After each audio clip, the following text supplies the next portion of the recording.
Evelyn Santiago de la Ciudad de México. Primeramente que nada le voy a mandar un saludo a ella. Evelyn me preguntaba y me decía que les platicara un poquito o que les platicara cómo fue que yo llegué aquí a los Estados Unidos. Entonces, aprovechando, como les digo, que Victoria se quedó dormida, les voy a platicar un poquito. Saludos, Evelyn. Gracias por preguntarme. Ahorita que mucha gente se ha estado suscribiendo al canal, pues también para que me conozcan un poquito más.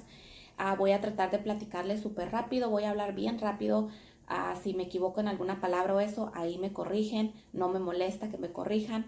Entonces les cuento cómo fue que yo llegué a este país. Les voy a dar también un poquito de detallitos así, pues para que me entiendan un poquito más.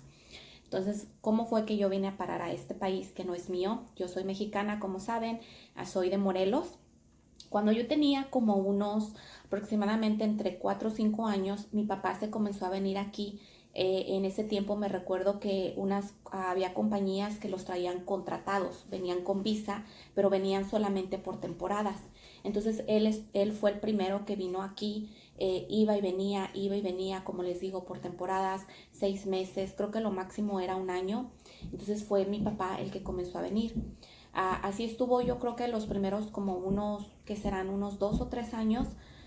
Después de ahí me parece que ya no estaba así como contratado, ya no venía por contrataciones. Entonces, por lo que mi mamá nos platica, después decidió él venirse por su lado, ¿verdad? Entonces él ya se vino ahora sí como quien dice, se vino de ilegal. Yo tenía, yo creo que aproximadamente como unos 7 años, 8 añitos. Entonces, ¿qué sucedió? Cuando mi papá se vino, todo iba muy bien, pues tal vez mi mamá siempre estuvo al pendiente de nosotros, mi mamá se quedó con nosotros, entonces mi mamá se hizo cargo ahora sí como quien dice de nosotros y ya mi papá se encargaba de mandarnos dinero quincenalmente. Todo estuvo muy bien, yo creo que los primeros 6 meses. Ya de ahí mi papá, pues imagínense un hombre solo en un país liberal, sin su esposa y sin sus hijos, mi papá se comenzó a olvidar de nosotros. Entonces mi mamá, a estirones y a jalones, lo poquito que él le mandaba, mi mamá siempre cuidaba mucho el dinero, lo invertía.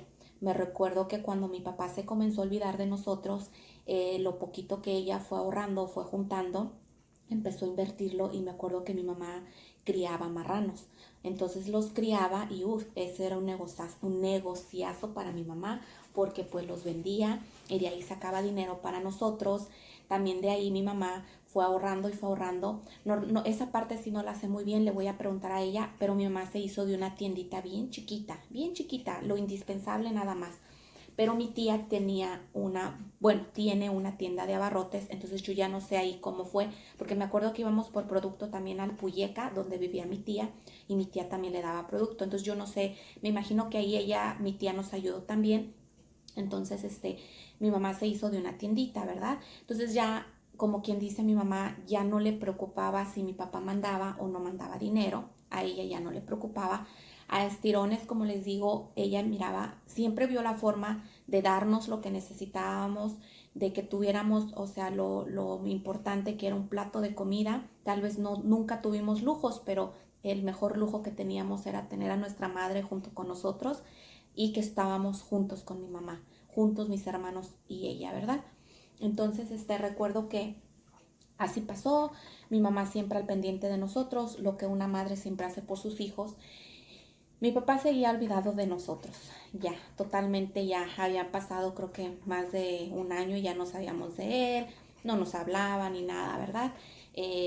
Yo no lo juzgo, entonces así pasaron las cosas siempre tienen un porqué. Entonces ya mi madre siguió. Mi madre es una mujer muy trabajadora, muy luchona, siempre ha trabajado y siempre trabajó por nosotros.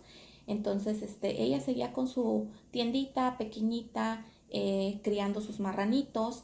Todo iba muy bien, ¿verdad? Todo iba muy bien. Ya por ese lado, tal vez, económicamente, mientras tuviéramos un plato de comida, pero pues nosotros íbamos creciendo, iban siendo más gastos. Mi hermano recuerdo que entró a la secundaria más gastos para mi hermano, uniformes, todo, ¿verdad? Entonces, entre más grandes, más gastos. Y mi mamá siempre nos motivó a que teníamos que estudiar. Ella miraba la forma de cómo hacerle, pero ahí estábamos en la escuela. Ya cuando yo tenía como eso de los, yo creo que como 9 años, enfrente de donde nosotros vivíamos enfrente de un río. Entonces cruzaba el río y subías así como una, ¿qué será? Como una lomita y ya pasaba la carretera, que era la carretera principal. Ok, pues por ahí llegó una fuereña. Cuando llegó la fuereña, llegó y puso una barra. Entonces quedábamos, ahora sí que nada más nos separaba el río y la lomita que les cuento. Entonces, todo iba muy bien, nadie sabía de dónde venía esa mujer, nadie sabía quién era, simplemente llegó, compró ahí y puso una barra. Entonces, pues ya se imaginarán, mi mamá tenía su tiendita, pero cuando mi mamá se ahorró un buen de dinerito, o sea, nos apretábamos para que o sea, ahora sí que mi mamá, como decía, yo me apretaba para guardar mi dinerito y pudo invertir en cerveza. Entonces, ahora sí que la cerveza era lo que más le dejaba ganancia a mi mamá. Entonces dice mi mamá que, bueno, pues no dice, nosotros ya estábamos más grandecitas, era lo que mi mamá más sacaba por la cerveza. Cuando esa mujer llegó ahí, como les digo, empezó a tener muchos problemas con vecinos y empezó a tener problemas con mi mamá. ¿Por qué? Porque decía que como mi mamá vendía cerveza, a ella no se le vendía mucho, siendo que ella fue la que llegó después, ¿verdad? Para esto llegaban muchos clientes a su barra, pero llegaban, consumían, pero ya ahora sí que no consumían demasiado, terminaban yendo a la tiendita de mi mamá a comprarle ya para terminar sus borracheras. Total, empezó como a echarle indirectas a mi mamá. Mi mamá pues nunca le hacía caso, pero era una señora muy mala. En la noche se salía, empezaba a aventar balazos, como que lo que quería era que todo el pueblo le tuviera miedo, ¿verdad? Nadie sabía por qué habían llegado ahí. Lo que sí, que ella siempre decía que habían llegado a la mala, pero nadie los conocía. Total, no les hago el cuento muy largo, empezó a echarle muchas indirectas a mi mamá, como les digo, empezó a amenazarla que tenía que dejar de vender cerveza. Entonces mi mamá, pues al principio, como dice ella, ella dice que ella el único miedo que siempre tuvo era que se metiera con nosotros, sus hijos. Pero mi mamá nunca le demostró miedo, pero por dentro dice mi mamá, sí, le tenía yo miedo por ustedes. ¿Por qué? Porque empezó también a aventarnos cochinadas. No sé si crean en eso de la brujería, pero de verdad que empezó a aventarnos cosas raras a la casa. Gracias a Dios a nosotros nunca nos pasó nada, pero sí clientes que llegaron tempranito a comprar ahí con mi mamá, sí les tocó a ellos levantar eso y después, esa es otra historia, después se las cuento qué pasó con esos vecinos que terminaron pisando lo que ella aventaba y eso. Total, empezó con más problemas y todo, pero nadie, o sea, nadie se quería meter con ella porque como les digo, sacaba una escopeta y empezaba a aventar balazos para arriba y todo mundo la verdad le tenía miedo. Les estoy hablando de más de 15 años, desde hace más de 15 años. Total, mi prima ya estaba aquí, mi prima la que se casó apenas, que por ahí tengo el video de que cumplió 25 años de casada, ella ya estaba aquí, entonces ella le empezó a meter la idea a mi mamá y le dijo, tía, ¿por qué no se viene a trabajar aquí? Mire, usted ya está sola, para que pues pueda ahora sí que mantener mejor a los niños, somos tres, dice, y pues usted venga, trabaje, haga dinero y se vuelve a regresar. Entonces imagínense, ya se nos había juntado lo de mi papá, que mi papá pues realmente se había olvidado de nosotros, más agréguenle las amenazas de esa señora. Duele demasiado porque imagínense tener que dejar tu casa, tu hogar, tu lugar donde creciste por solamente la maldad de la gente. Entonces total, ya mi mamá eran dos cosas. Ya la gota que derramó el vaso fue que una vez pues nos fuimos a la escuela, mi mamá nos llevaba a la escuela, cuando mi mamá regresa ya estaba incendiándose nuestra casa. Entonces la vecina, pues ya saben que ahí los vecinos siempre nos comunicamos, los vecinos siempre se apoyaban. Todos se apoyaban y nadie la quería, pero nadie le quería hacer nada porque o sea, se miraba, daba miedo esa señora. Entonces ya la vecina de al lado le dice a mi mamá, yo sé quién te quemó tu casa. Dice, fue la de enfrente. Yo vi cuando salió de tu casa. Dice, yo la vi salir de tu patio. Entonces el miedo se quemó, alcanzó a quemarse solamente una cama. Ya mi mamá llegó y todo. La verdad no sé por qué mi mamá no fue a las autoridades, ¿verdad? Pero porque también los vecinos eran muy miedosos, no querían hablar. Mi mamá sabía que no iba a haber testigos porque ahí nadie sabía nada. Nadie se quería meter con ella por lo que les digo. Total, mi mamá ahí sí le dio mucho miedo. Entonces mi mamá dijo, imagínate, dice, si me quema mi casa un día en la noche que estemos durmiendo. Nada más, ¿por qué? Porque mi mamá tenía más clientes, porque mi mamá, gracias a Dios que mi mamá le estaba yendo muy bien con su negocio. Era una tienda muy chiquita, chicas, no era ni tienda de abarrotes, pero a mi mamá le estaba yendo muy bien. Total, pues ya, mi mamá decidió tomarle la palabra a mi prima y mi mamá se vino de ilegal, gracias a Dios cruzó, llegó con bien y nosotros nos fuimos a vivir a Alpuyeca con mi tía, ahora la hermana de mi mamá, que para mí pues también es mi segunda madre, porque siempre anduvo viendo por nosotros. Mi mamá vino, llegó, trabajó, se mató trabajando en este país, sigue trabajando pues también, pero llegó con 2 trabajos, tenía hasta 3 trabajos. Mi mamá no dormía, chicas, y mi mamá cuando llegó aquí dice que lo primero fue, ella nos dijo, si yo veo que es un lugar bueno para ustedes, yo los voy a mandar a traer. Entonces sí, en menos de un año, fíjense, en menos de un año mi mamá juntó el dinero para mandarnos a traer. Mi hermano se vino primero, mi hermano se vino a los 6 meses y mi hermano se vino antes. ¿Por qué? Porque a mi hermano sí le pegó también bastante el habernos separado, porque como les digo, éramos juntos, ya ven, somos bien unidos nosotros. Entonces a mi hermano le pegó demasiado no tener a mi madre. Entonces empezó a ir muy mal en la escuela cuando él era muy inteligente. Bueno, es muy inteligente, pues ya saben que él sigue estudiando. Entonces, mi hermano se vino primero a los 6 meses, a los otros 6 meses se vino mi hermana. Mi hermana y yo nos íbamos a venir juntas, pero yo ya iba a entrar a la secundaria. Entonces, bueno, cuando nos fuimos de Miacatlán al Puyeca, que mi mamá se vino para acá, yo tenía 10 años. Iba a entrar entré al 6º grado de primaria y cursé el 6º grado. Cuando salí de 6º grado, que ya había pasado el año, ya fue cuando mi hermana se vino, porque mi hermano, les digo, a los 6 meses se vino. Entonces, cuando mi hermana se vino, yo pensaba venir, bueno, yo me iba a venir con ella, pero yo me planté en el de que no me quiero ir, yo quiero estudiar aunque sea la secundaria, mamá, déjame estudiar la secundaria, termino la secundaria y yo me voy. Y mi mamá, pues con el dolor de su corazón, pero yo no me quería venir. O sea, yo ya estaba en una etapa de entrar a la secundaria y yo quería supuestamente, o sea, quedarme allá. Yo no quería venirme. Entonces ya mi mamá, pues como ya tenía todo listo, dijo, pues yo no puedo perder el vuelo de tu hermana. Entonces ya mi hermana sí se vino.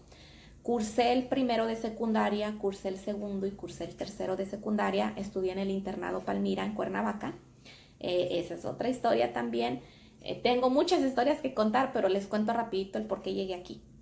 Entonces ya salí de la secundaria, no muy bien, porque empecé la etapa de la rebeldía. Entonces mi mamá siempre, hija, ya vente, hija. Y yo, no, espérate, dame tiempo, no, espérate. Pues total, cuando salí de la secundaria, supuestamente yo iba a venir de vacaciones y pues no. Me topé con la sorpresa de que yo me vine con un tío, mi tío que vive, pues mi tío el que vive ahí en donde vive mi abuelita. Ya mi tío había ido de vacaciones y a mi tío me dijo, ¿sabes qué? Te vas a ir con nosotros, vamos a ir de vacaciones y después te regresas. Pero ese solamente fue el gancho para yo venirme. Y pues así fue como llegué, porque pues ya mi mamá ya estaba aquí, mis hermanos pues también ya estaban aquí, solamente era yo la que me había montado en mi macho de que no me quiero ir, quiero quedarme. Y pues yo vivía con mi tía, chicas, y pues yo ya estaba bien a gusto también allá. Pues yo extrañaba a mi mamá, pero pues ahora sí que, como les digo, mi tía es como mi segunda madre también, porque ella me cuidó desde chiquita también. Ella siempre nos ha ayudado, siempre había estado al pendiente de nosotros, de mí. Yo me iba muchas temporadas con ella también, porque mi mamá, mi hermana y yo nos llevamos por un año. Entonces cuando mi mamá se alivió, pues ella fue la que cuidó de mí, porque mi mamá tuvo cesárea. Y ya ven que en México en ese tiempo hacían la cesárea desde aquí hasta abajo. Y pues mi mamá había sufrido mucho con la cesárea. Esa es otra historia que después les cuento para no hacer esto muy largo. Entonces, pues esas fueron las razones por las que nos venimos. Por algo pasan las cosas, por algo suceden las cosas. Gracias a Dios, aquí estamos. No es un país que no es de nosotros, pero estamos bien contentos y lo importante es que estamos todos juntos. Yo tengo una relación también muy, muy bonita con mi padre. Dejo aclaro eso. Sí, esa fue una razón por las que nosotros nos venimos, por la que ya les conté, pero yo no juzgo a mis padres. Bueno, a mi madre jamás la juzgaría porque ella nos sacó adelante siempre. Más bien dicho, yo no juzgo a mi padre. Eso sí, yo lo quiero, yo lo adoro, yo lo amo. Padre es padre. Los errores que él haya cometido, los errores que hayan pasado, eso no es razón suficiente para que yo lo juzgue. En este mundo no tenemos el derecho de juzgar a nadie, a nadie, a nadie. Nosotros no somos quien para juzgar, el único que juzga es el de arriba. Entonces, y padre y madre es padre y madre y hay que honrarlos todo el tiempo. Yo tengo una relación muy bonita con mi padre. Mi padre no vive aquí cerca, pero ya saben, lo han visto en los videos, nosotros visitamos a mi padre y pues lo queremos, lo adoramos y amamos y adoramos a nuestra madre también. Es madre y padre, como les digo. Entonces, pero pues esa fue la razón, chicas, por las que nosotros pues venimos a parar a este país. Yo no pierdo la esperanza de regresar, tal vez ya no a vivir, porque sería una mentira si les digo que yo regresaría a vivir, más ahora con la situación. La verdad que mi pueblo está horrible, ya no puede salir uno, o sea, por lo que yo sé por mi familia, uno ya no puede andar en la calle como libre como hace muchos años. Extraño demasiado, de verdad, yo no pierdo la esperanza, yo sé que algún día voy a ir, yo sé que algún día voy a llevar a mis hijas para que conozcan el lugar en el que crecí, el lugar donde yo viví, donde tengo muchos recuerdos de niña, porque ya se imaginarán cuántos recuerdos no tengo yo. Imagínense, vivíamos enfrente de un río, tenemos muchos recuerdos. Mi Acatlán es muy bonito, entonces yo no me olvido de mi pueblo. Ahora sí que como dicen por ahí, sacaron a la muchacha del pueblo, pero el pueblo no lo sacaron de la muchacha. La verdad que yo tengo muchos recuerdos bien bonitos, chicas. Y pues esa es mi historia.